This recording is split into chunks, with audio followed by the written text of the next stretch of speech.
viewers, you welcome to another news hour on Jamano Media and Products. We first begin with our headlines.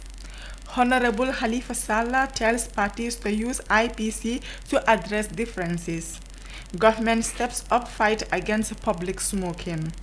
Mother testifies against man who allegedly raped her daughter and gave her $2,000 for abortion.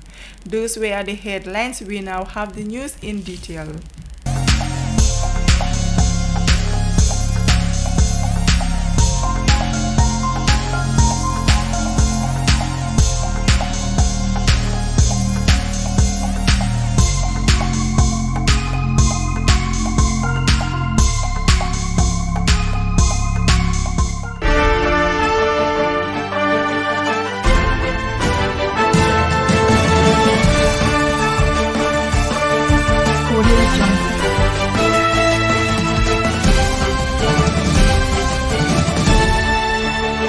The outgoing co-chair of the Inter-Party Committee has called on all political parties to stay united and always pursue dialogue and constructive means to address their differences.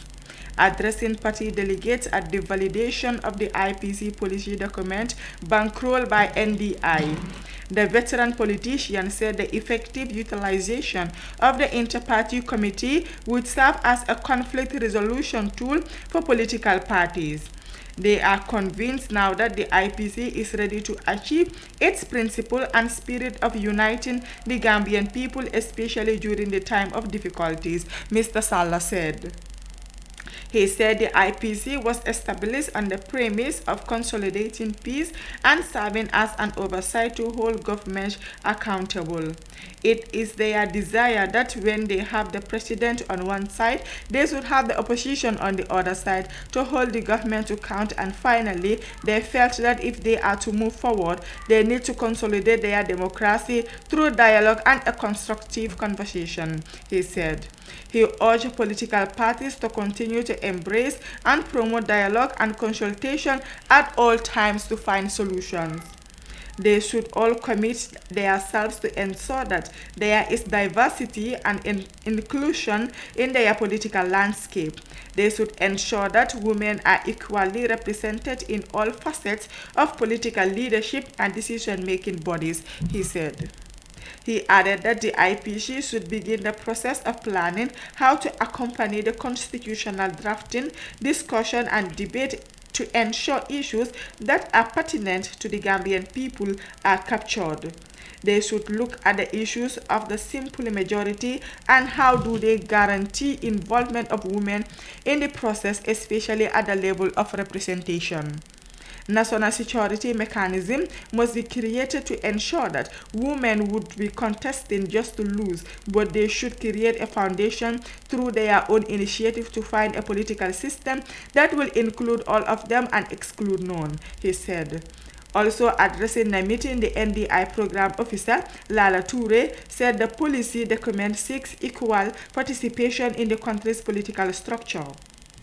The overall objective of inclusive participation in governance is to establish a structure that will facilitate women, youth, and PWD's leadership in all a party's decision-making and governance structure. This policy priority will increase the participation and influence of mechanized groups and ensure political parties to establish inclusive and gender-sensitive guidelines for candidates, she said.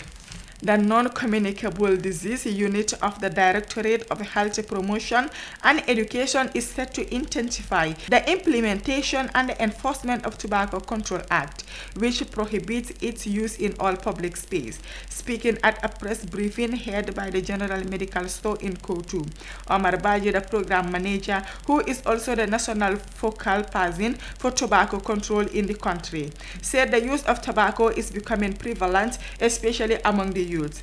He disclosed that a recent study shows that the prevalence of tobacco in the country is 16.7%. Looking at this percentage compared to the population, it is a huge number. The worrying thing is that the youths are more involved in tobacco use, Mr. Baji warned. The Tobacco Control Act adopted in 2016 banned smoking in public places and advertising, promotion and sponsorship of tobacco products, while the Tobacco Control Regulations 2019 contains implementing details related to health warning contents, sales restrictions, disclosure requirements, smoke-free places, and enforcement. Police Commissioner Paboja said the enforcement of the Tobacco Control Act will not be usual as all stakeholders are proactive to carry out their respective responsibilities.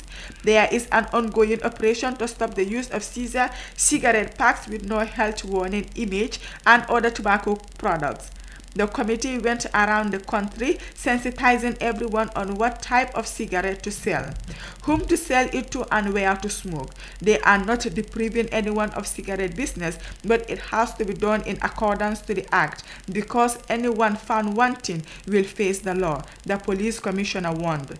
He expressed concern with uncontrolled use of Caesar by younger people within the hospitality areas.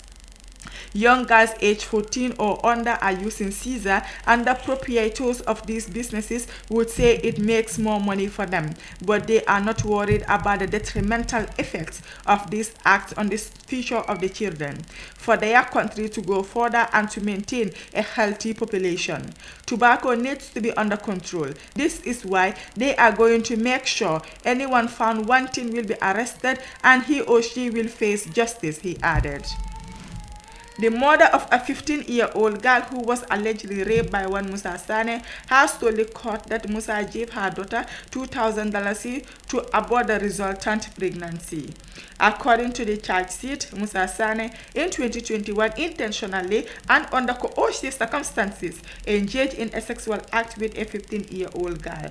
Testifying before Justice Mbub of the Bakau High Court, the mother said she noticed signs of pregnancy in her daughter after the incident.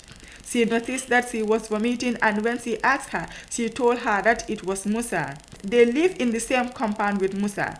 She asked her what she meant because she looked pregnant, the mother said. She said her daughter then surrendered $2,000 to her, saying Musa gave her the money for abortion after she told him she is pregnant. She told her that we should go to the hospital. She took the money and they went to Fatugate to have a test, and it was confirmed that she was pregnant. She asked the doctor how she could explain that to her father. The doctor told her to give her the father's number. That is how she left the hospital and went back home. The doctor later called his husband and explained to him. That night, some police officers came to the house and they all went to the station. The witness further testified. Those were the stories for our today's newscast, but before we take a leave, let's take a recap on our top stories. Honorable Halifa Sallah tells parties to use IPC to address differences. Government steps up fight against public smoking.